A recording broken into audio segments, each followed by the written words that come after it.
ज़्यादा होगा वो ले लेंगे।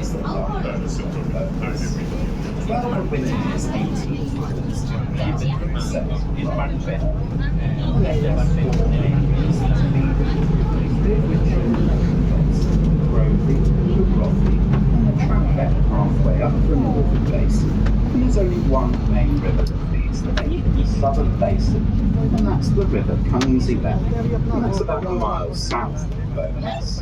And then the lake flows down to Lakeside, where it becomes the River Leven.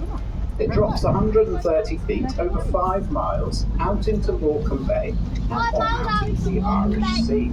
Experts tell us it takes between 8 to 9 months for the water to get from the furthest northern point of the lake to the furthest southern point of the lake. क्या अरे आप बैठो ना, तसल्ली से बैठने की जरूरत थोड़ी है, सीट लेने थोड़ी है। हाँ और क्या। अरे ये कब में आ गया, बहुत सही।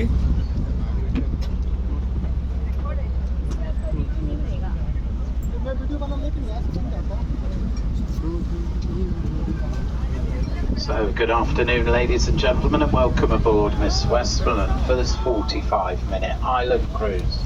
For your convenience, we have toilets on the back deck. Down in the lower saloon, we have a fully licensed refreshment bar. For sale, we've got tea, coffee, hot chocolate, a selection of alcoholic beverages, a selection of soft drinks and snacks. Also available behind the bar is a commentary guidebook, priced at £2.50, telling you in more detail about the 3 main cruises you could do on the lake. And it's full of coloured photographs and information about the lake and its surroundings. Also, for those who like a nice walk, we've got the Discovery Walks book, detailing walks around the shores of Windermere and the surrounding area. The bar is now open.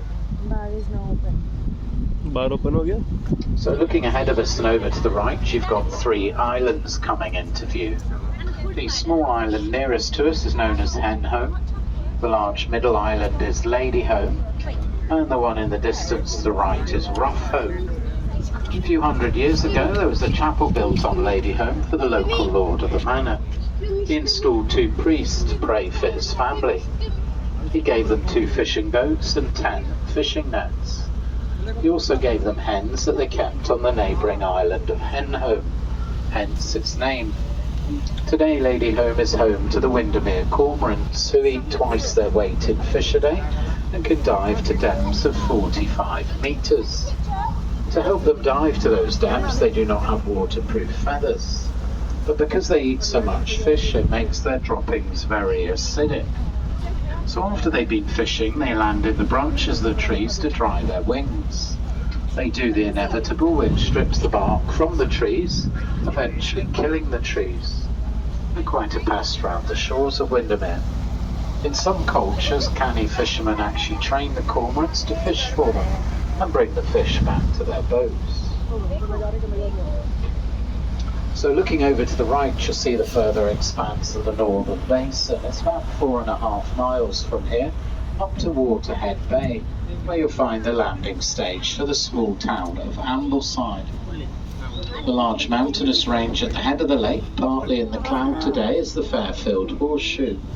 It rises 2,864 feet above sea level, and it's the seat of one of the glaciers that carved out Windermere over 13,000